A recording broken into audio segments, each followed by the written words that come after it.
Welcome to the Resilient and Resourced podcast. I'm your host, Danette Adams. As the host of a podcast on resilience and the middle child of a large family who refers to themselves as hardy peasant stock, the odds are high that at least some of my siblings will end up being guests on the show. Today, my sister Micaela joins me to talk about her experience of resilience and the habits that have become part of her body's memory when her willpower may be low. Join us for this courageous conversation about love, loss, and the gift of low-hanging fruit. I'm so excited to welcome my sister Micaela to this episode of the podcast. Thank you so much for agreeing to do this today. Thank you for having me. It's my first time doing something like this, so I'm excited and nervous. Awesome. Okay, so I like to speak to my guests at the beginning about the relationship with resilience. And the reason I love it so much is just so inspirational to hear people's stories about where they've come from, what they've faced, and what they think about the concept of resilience. So let me know a little bit about you and resilience. So when we first started talking about doing this together, and you think about resilience, obviously the big life events are what popped into my head of where you learn those big lessons from, right? So it was that, and then the more subtle things that you learn through your childhood, right? Like your parents model their stress behaviors and you pick up on that. So I guess the big life events were we lost our dad when I was 19. And so that was a big one for me. But it gave me tremendous perspective that I have carried forever since then.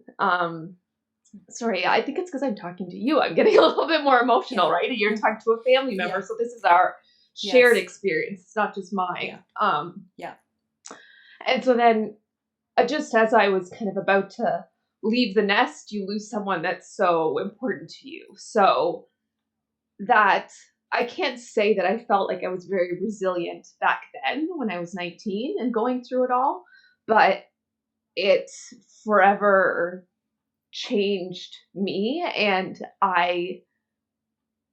the life perspective that you get from that. You go through something so major, such a big loss, and then I now can easily go like, oh, that's not a big deal. Oh, this isn't a big deal. Oh, there's a stain on the couch. That's not a big deal.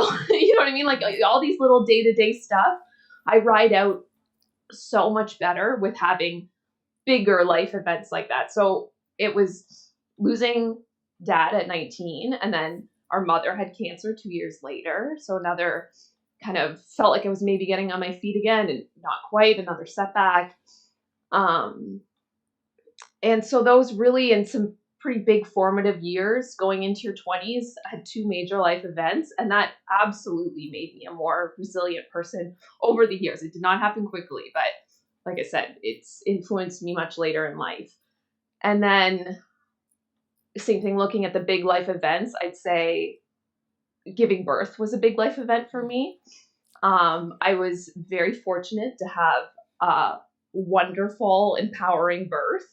When I found out I was pregnant, I thought that birth was going to be, I was going to feel traumatized and violated, and that's just the way it was going to be.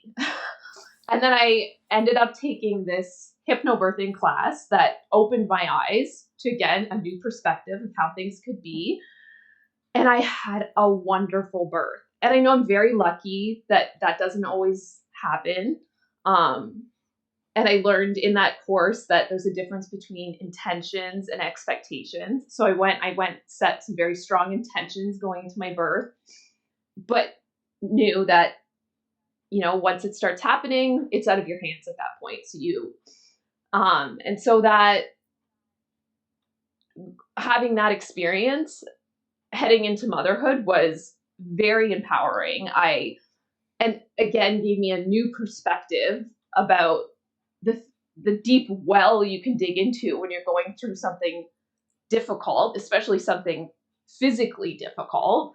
I'd say my fear of physical pain has almost gone away now that I realize how strong your body can be and how if you can control your mind and your breath, and that you really can have a tremendously different experience than I thought I might have. And so birth, that was another major life experience. And then following birth, motherhood. You end up being a mother after that. That's a whole new thing. And so I think I went through this great pregnancy, this great birth. I thought I was just going to cruise right into motherhood of these new skills I have, this deep well I just talked about.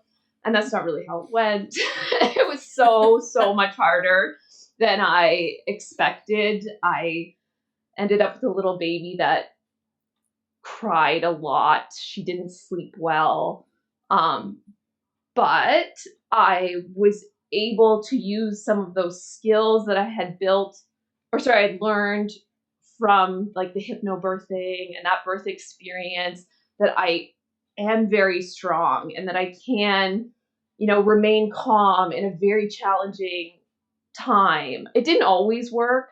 I always say that like some days I have the best perspective. There's that Gretchen Rubin quote, the days are long, but the years are short. And so to remember that with your kids, that like they're very long days, but it's flying by. So, right, on good days, I'm all about that. I have perspective like sky high. I can see that this crying baby will only be in my arms for so long. I can do it. And then there are days that my perspective is like an inch off the ground and I can't see anything other than why did I end up with this child that's so challenging. But all those events that I talked about, those big life events, help with that perspective. And that's part of my resilience for sure, is being able to always kind of like pull back and look from a larger lens down how things are really going, that I really am okay, that you're so, like, you have so much to pull from internally in these hard times that you can rely on, that you've gone through so much in the past and you're going to keep going forward. Mm-hmm. That's amazing. That's just, it's such a compelling connection between the strenuous challenges that you faced from 19 on, and the resilience that you found, that well. It's such a great way to put it, that you found an inner well. I just think that's amazing. Have you found yourself digging into that well, even during this past year, the pandemic, a different kind of challenge? So absolutely. And I'd have to say pandemic life for us has been challenging, but I know that we're very fortunate in so many ways that other people are having to sacrifice so much. We are doing very well, and I feel very lucky for that.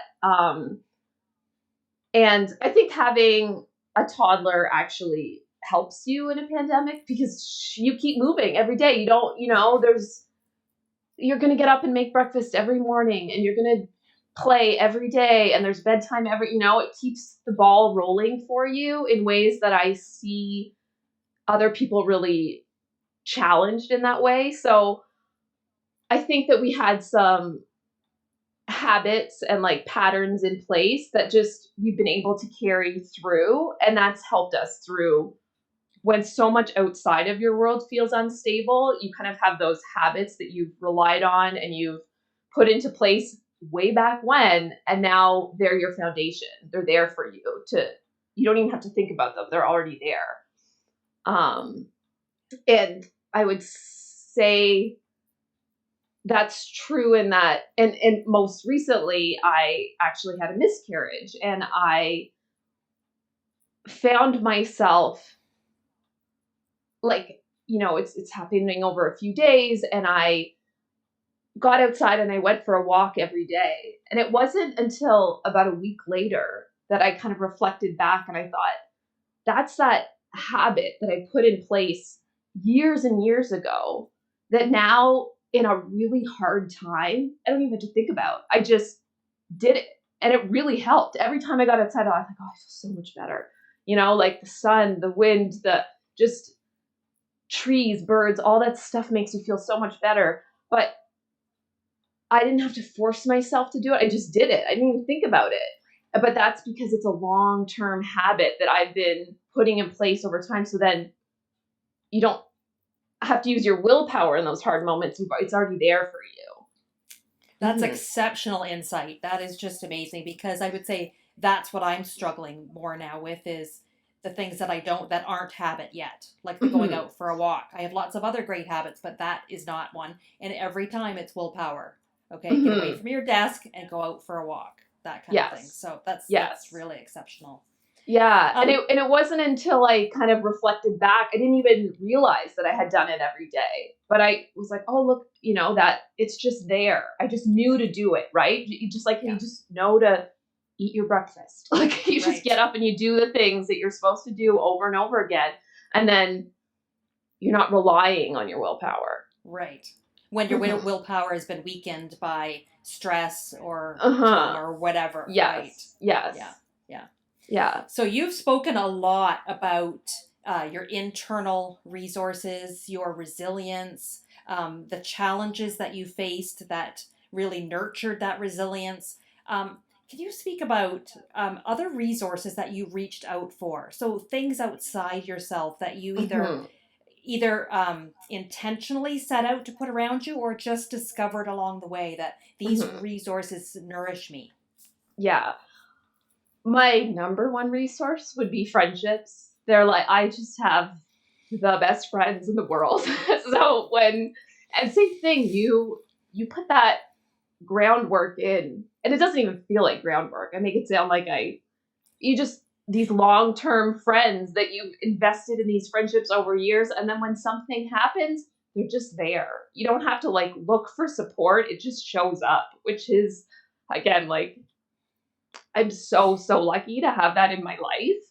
And that's not really a resource that people can go out and, go out and find a 10-year friendship, go out and find a 20-year friendship, they're not to be found easily. But I do know, when I look at my friends who also have great circles of friends, it's not an accident.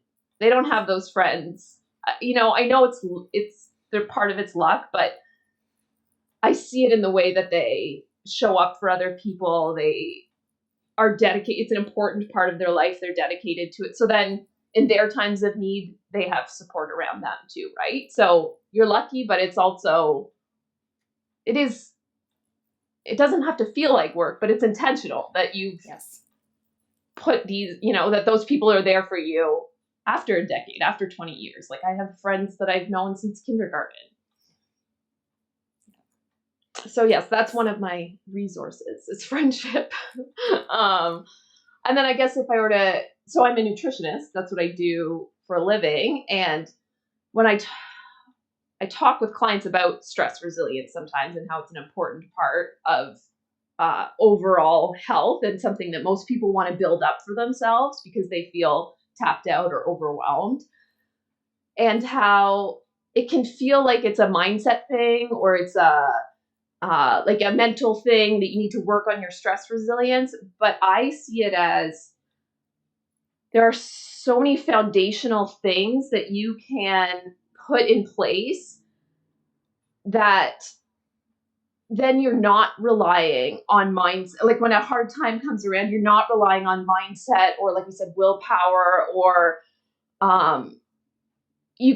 something comes along and you handle it really well. And that's because you've been looking after your sleep, or the way you're eating, or the way you're hydrating. And so for me, again, those are things that I've been putting in place for years now, so that they are just foundational. They're there. I can rely on them. And when I'm going through a hard time, I've got this bedrock that's there, that then the stress resilience is just a small part of it. It's not the whole thing. I've got it, when I talk about that well that you're digging from, but that's because it's well fed. It's underneath. Right. There's a foundation there for you to pull out of. Whereas if you're relying on or if I'm relying on just stress hormones and adrenaline to get through a hard time, that's going to burn out pretty quickly. But if I can fall back on my foundational stuff of good food and sleep and outdoor time, suddenly you're much more resilient. Right. Yeah. That makes a lot of sense. Mm-hmm. Because when you're talking about the under stress, sometimes our personal resilience and willpower, like you call it, is Mm-hmm. not enough, right? Mm-hmm. So those foundational things outside you, the human resources, the people, and then Mm-hmm. also, like you said, the health well that you've dug so deep. Yeah, that's Yeah. great. Yeah. That if you So I have a have that question sort of, now. sorry. Yeah. Yeah, go ahead. Did you want to finish that? Oh no, well, I guess I was just gonna say that again. Like if Yeah. you those bedrock foundational things, if they're just in place and you're working on them, or for me, like I'm working on them over and over again, then I don't need to, I can trust that they'll be there, that they're, that they're providing me that like ground strength to deal with whatever's coming my way. And I'd say that in early motherhood, those were so important. It's what got me through in a way that I couldn't even understand. When people would be like, how are you dealing with this sleep deprivation? I don't really know. I don't know how I'm doing it, but I'm doing okay. Mentally, I'm doing okay. Physically, I've got energy. I'm okay, but is it because I've got that other stuff that matters so much in place already? Right. I wasn't Yeah. trying to develop new habits while I'm going through a stressful time. Right.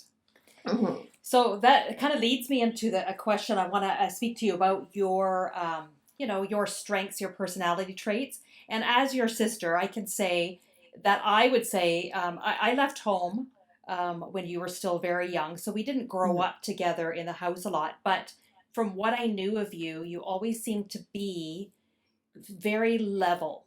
You like Mm-hmm. I don't recall I've ever seen you fly off the handle.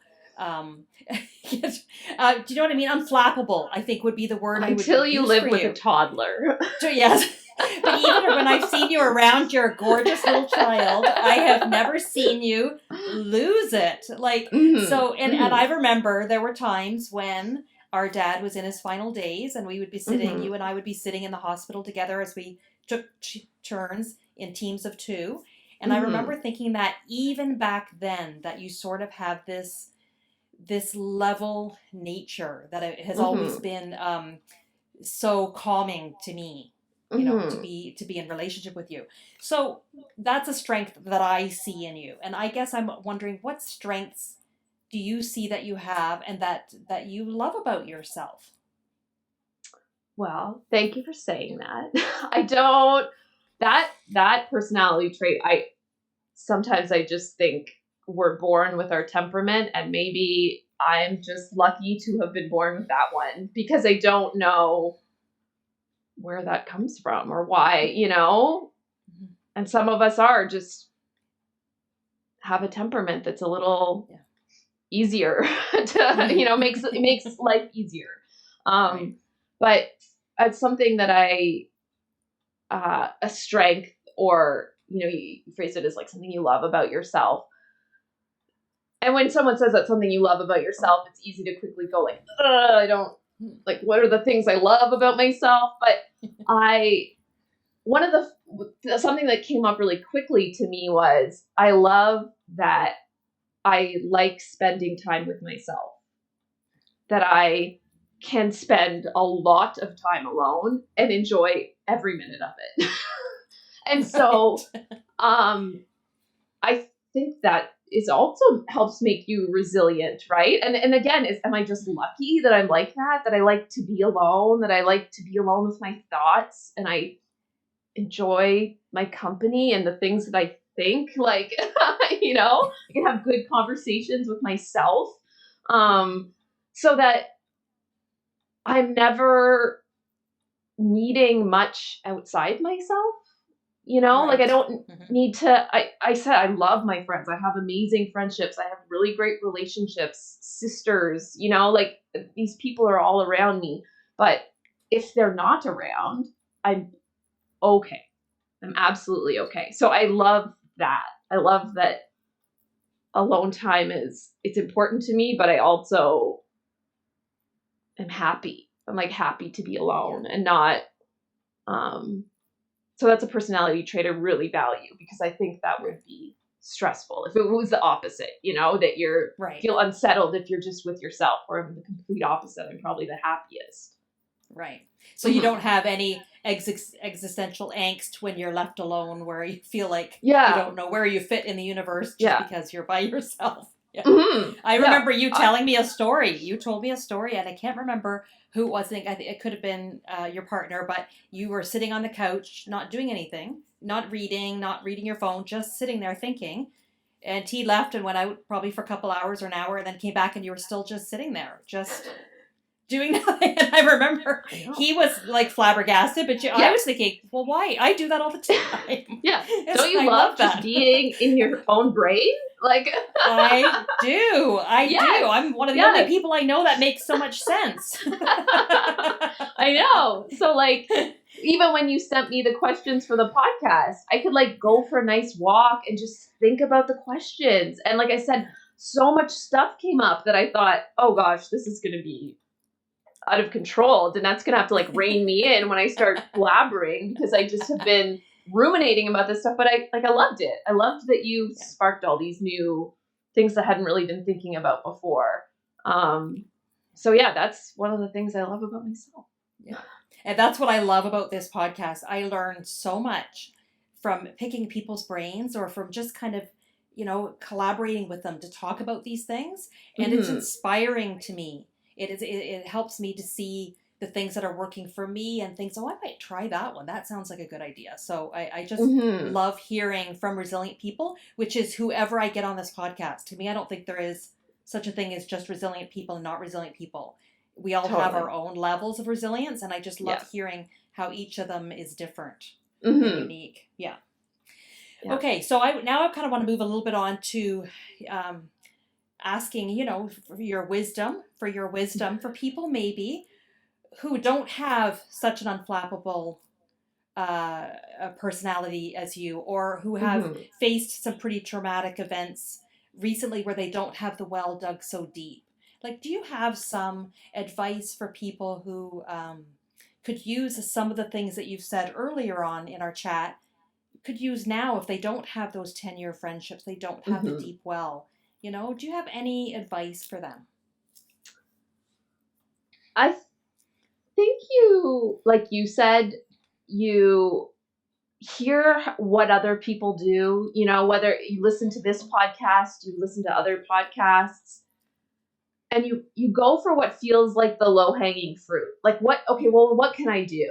Meditating, maybe that sounds, I don't meditate, but that could sound like a very overwhelming suggestion to someone who's going through something very stressful. But does going to bed early feel possible? Does, getting outside for a walk feel possible? Maybe getting outside for a walk doesn't feel possible, but does drinking water before you drink your coffee feel possible? What are the things that feel, I like that saying, like low-hanging fruit, that you could reach for, and you could start the ball rolling in a direction of, you feel better. Okay, that makes me feel good.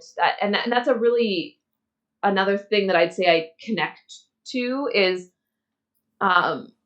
in the way that I eat, or think, like, how does that make me feel? That's a really good place to return to, instead of, and it's all in context to me. Like, some days it's great to stay up and late and watch Netflix and you enjoy yourself. But if you do it every night, how does that start to feel? Right.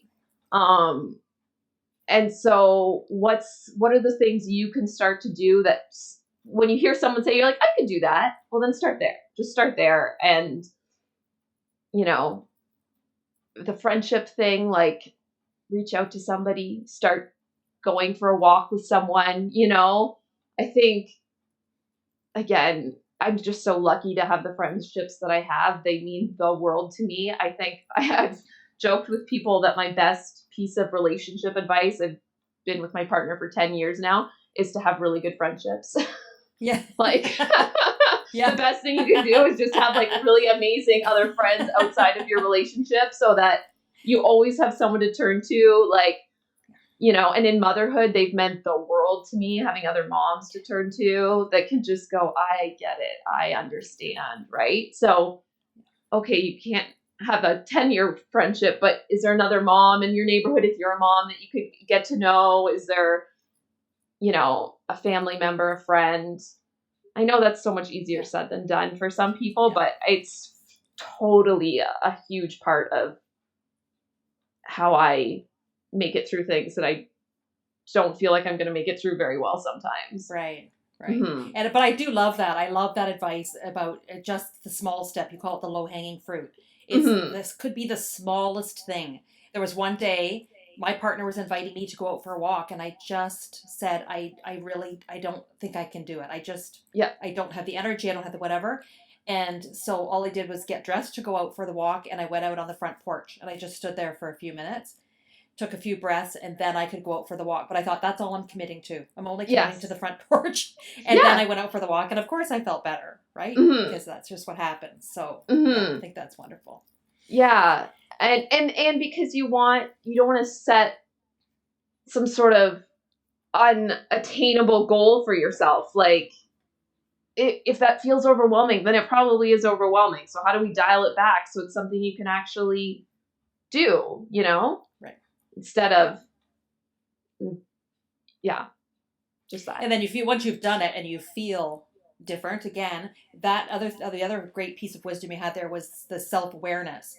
How does this feel? So whether it's the food or the staying up late or doing healthy things or unhealthy things, how does it feel in my body right now? Yes. And how does it change things? And I think that's the only barometer you can use, because things can get so black and white about this is good and that is bad. This is good. Yeah. But no, it all requires context. For what's good for one person is bad for another, right? Right. If you're trying to start a new habit, pushing yourself out to go for a walk is maybe what you need to do. But for somebody else, just going to lay back in bed is maybe what they need to do, right? So you can never say one or the other is the ideal behavior and the bad, damaging behavior. No, it doesn't work that way. Right. It's all context. Yeah. Mm-hmm. Well, Micaela, this has just been, I can't tell you how nourishing this conversation has been. I was telling you before we started recording that I was having a couple rough nights sleeping, and I've just felt a little bit off, and I feel just nourished again. Like I feel energized to go for a walk after we're done our conversation. Yes. Maybe go in the backyard and play with the dog or something. Like I just feel a lot more energy because you just reminded me again, this is all in context, it's all attainable, it all can be done in small steps. I really appreciate it. So, and it's kind of what we were talking about before. Like, you and I don't always connect that regularly, but when we do, where did all this energy come from? Maybe you were tired and suddenly you feel great. Like, is that all you have to do? Instead of relying on your willpower to get you out for a walk, well, I can get it from connecting with someone, or, instead of beating yourself or beating myself up. That's just how that there's other ways to get myself going and get the ball rolling. And this meets so many of the criteria. Like, this is not only that we fed off the energy of each other, but that we're connecting friendships, that we're connecting family. Like, it's just, it's so beneficial. Yeah. Yes. Yeah. Well, so thank you so much for being here. I can't wait for this episode to go up because I know people are just going to love it. So thank you so much, and all the best to you and your energetic little toddler and your partner. Thank you so much. And we should chat again soon. We should. Let's make this a regular occurrence. There you go. Okay. Stay well. Nat. Okay. I love you. Love you too.